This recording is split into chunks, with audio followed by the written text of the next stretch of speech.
श्री चंद्रशेखर आजाद। धन्यवाद सभापति जी। आज हम संविधान की गौरवशाली यात्रा पे जो 75 साल की बात कर रहे हैं,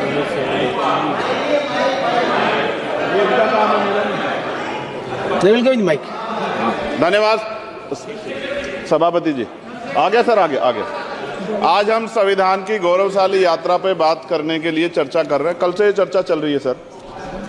मैंने बहुत सारे दोनों पक्ष के और जितने भी हमारे मेंबर हैं सुना सर, उनको बड़े बड़े नेता हैं सर। इसके भाग 1 में लिखा हुआ है India that is Bharat, Hindustan नहीं लिखा हुआ है सर। लेकिन सारे नेता संविधान पे चर्चा कर रहे हैं, लेकिन हिंदुस्तान ही कहेंगे, भारत कहने की हिम्मत नहीं जुटा पा रहे हैं। ये बड़ा सवाल है सर कि क्या संविधान के हिसाब से बात रखी जा रही है।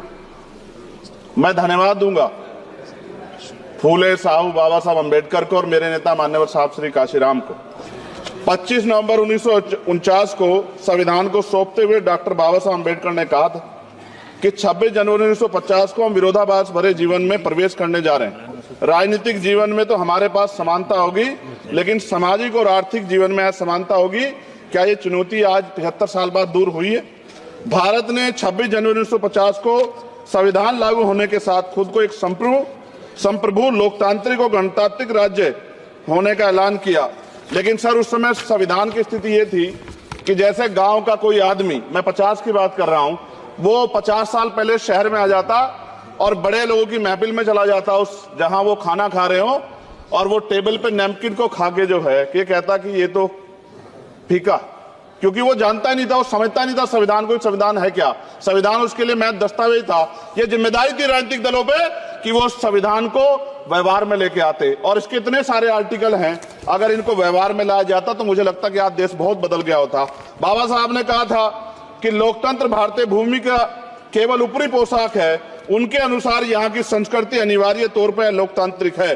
भारत जैसे गरीब और गैर बराबरी वाले देश में संविधान के जरिए छुआछूत खत्म करना, वंचितों के लिए सकारात्मक उपाय करना, सभी वयस्कों के लिए मतदान का अधिकार देना और सबके लिए सम्मान अधिकार तय करना, ये बहुत बड़ी उपलब्धि थी सर। ये संविधान है कि आप वहां बैठे हैं और मैं यहाँ खड़ा होकर अपनी बात रख रहा हूं, और इस देश में आदिवासी महिला के तौर पे जो है राष्ट्रपति बनी है, और प्राइम मिनिस्टर तो नहीं बना, लेकिन शेड्यूल कास्ट के बड़े नेताओं को भी जो है राष्ट्रपति बनने का मौका मिला। इस संविधान की देन, अगर वोट हम पे नहीं होता तो शायद अमीर और जो राजा महाराजा खुद को मानते हैं हमारी गलियों तक नहीं आ पाते, हमारे हाल नहीं जान पाते। आजादी का मतलब सर सिर्फ अधिकार पाना भर नहीं है, इसके लिए हमारे संविधान में सरकार और नागरिकों के अधिकारों के साथ साथ उनके कर्तव्यों का विस्तार से उल्लेख किया गया है। बाबा साहब ने संविधान सभा में दिए गए भाषण में कहा था कि स्वतंत्रता आनंद का विषय है, पर अब हमें अपनी जिम्मेदारियों पर भी ध्यान देना होगा। संविधान ने सुनिश्चित किया कि रानी के पेट से राजा जन्म नहीं लेगा, वोट से नेता तैयार होगा। आर्थिक बराबरी के लिए सरकार क्या कर रही है? गरीब और गरीब हो रहा है, अमीर और अमीर हो रहा है। सुबह उठते कहीं बम की धमकी मिलती, कहीं दंगे की।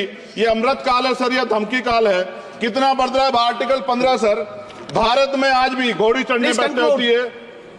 सर क्या दलितों को यहाँ भी बोलने का सर, अगर सबको 4 मिनट दे दो मुझे दे दो। ये भेदभाव नहीं चलेगा दलितों के साथ। Time is 4 minute, don't waste. भाई सर आप चेक करो, अगर सबको 4 मिनट दिए तो आप मना करो, मैं बंद कर देता हूँ इसको। क्या दलितों को सबसे आखिरी में नंबर मिलेगा और बोलने का मौका मिलेगा? क्या मजाक कर रहे हैं सर आप? नो, ये all independent people are having only 4 minutes. You take sir, independent में अपनी पार्टी का मेंबर हूँ सर, और जीत के आया हूँ सर, किसी की दया में नहीं आया। Take 1 minute and finish. Sir कल भी बोले तो एक मिनट पार्टी के लोग, आप मौका दो सर। मूछे रखने पर हत्या होती है, महिलाओं पे, छोटे मासूम बच्चों पर रेप हिंसा होती है। एनसीआरबी का डाटा देकर डर लगेगा।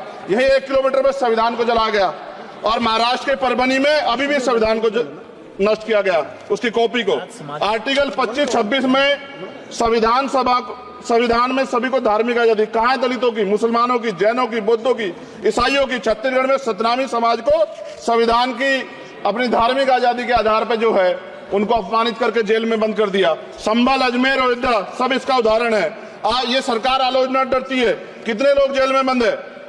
मिरान हैदर, खालिद सैफी, उमर खालिद खान, सिफा खान, गुलफ्शा फातिमा और आजम खान साहब राजनीतिक विरोध में बंद है।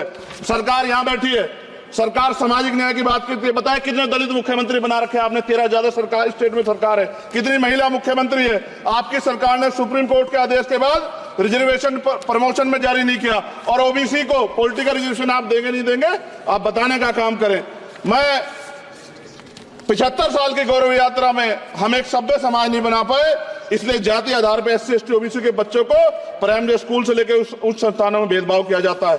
सरकार निरंकुश हो गई, कोई बुलडोजर से कार्रवाई करता है। कल मंत्री जी ने कहा हमने राष्ट्रीय पिछड़ा वर्ग आयोग बनाया, 69 शिक्षक भर्ती में उसकी सिफारिशों को नहीं माना। EWS के जरिए आपने संविधान पे आरक्षण के प्रावधान पे हमला किया। 1 मिनट में खत्म कर रहा हूं sir.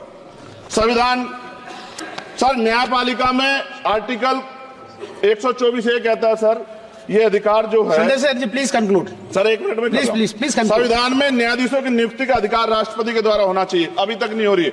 All India judicial service commission कब बनेगा? क्या चंद परिवार ही सर जज बन सकते हैं? और आज हम सर, मैं सरकार से सवाल पूछना चाहता हूं सर, सेवाओं में SC ST OBC वर्ग का कितना प्रतिनिधित्व है? भारत सरकार के मंत्रालयों के अधीन PSU में, बैंकों, बीमा कंपनियों में और स्वस्थायी संस्थानों में आउटसोर्स तथा कॉन्ट्रैक्ट पर वर्तमान कार्यरत कर्मचारी कुल कितनी संख्या है? आउटसोर्स और कॉन्ट्रैक्ट में कार्यबल SC ST OBC कितना प्रतिशत है? निजी क्षेत्रों में कार्यरत कर्मचारी उनके SC ST OBC की वर्ग लाभ। सर खत्म कर, लास्ट पॉइंट सर। सर मैं फिर स्पष्ट तौर पर कह रहा हूं सर, यहां बैठे SC और OBC के मेंबर से कह रहा हूं सर, उनको सामाजिक जिम्मेदारी का ध्यान भी रखना चाहिए। पार्टी के प्रति वफादारी के साथ साथ अपने वर्गों के प्रति ईमानदारी भी रखनी चाहिए। ईमानदारी नहीं होगी तो उन वर्गों का भला नहीं हो सकता, और हमें बहुत सरकारों से उम्मीद नहीं है। बहुत बहुत धन्यवाद सर। Thank you.